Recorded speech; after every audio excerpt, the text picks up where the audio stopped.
Le RSA versé par la CAF est souvent erroné en votre défaveur. Voici comment savoir.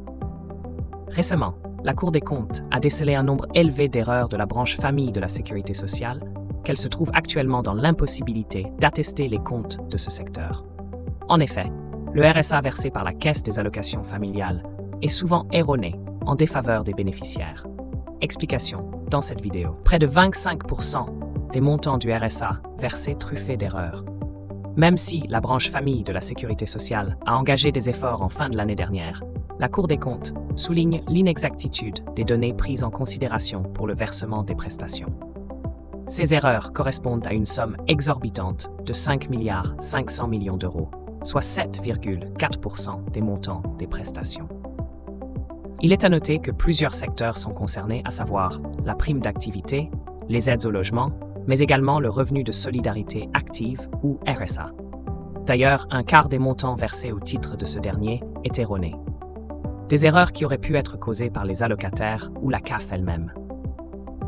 Il est aussi important de souligner qu'un cinquième des prestations a été sujet à des erreurs qui n'ont pas été rectifiées. Le RSA, l'une des prestations qui présente le plus grand risque de fraude. La CNAF a rappelé que les bénéficiaires des prestations sont tenus de faire la déclaration des ressources tous les trimestres. De nombreuses erreurs ont été relevées, et principalement pour la prime d'activité.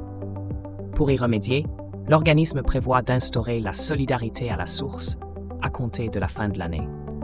La Cour des comptes a évoqué également le fait que la fraude potentielle a connu une hausse de 39% comparée aux données de 2021, soit une somme de 3,9 milliards d'euros. Parmi les différentes prestations, le RSA, tout comme les aides au logement et la prime d'activité, sont les plus concernés. Néanmoins, la branche famille a évalué les fraudes en 2023. Une initiative qui n'a pas forcément porté ses fruits au vu des chiffres évoqués précédemment.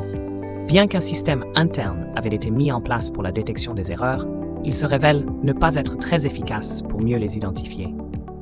Qui plus est, le nombre des erreurs est plus conséquent, puisque les données fournies par les bénéficiaires ne sont pas toujours exactes ou complètes.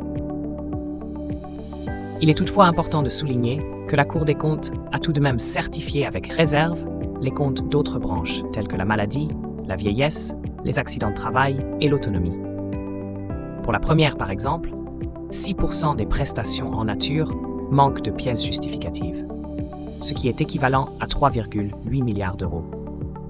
Les erreurs des caisses de retraite pour la prestation des retraites ont, quant à elles, augmenté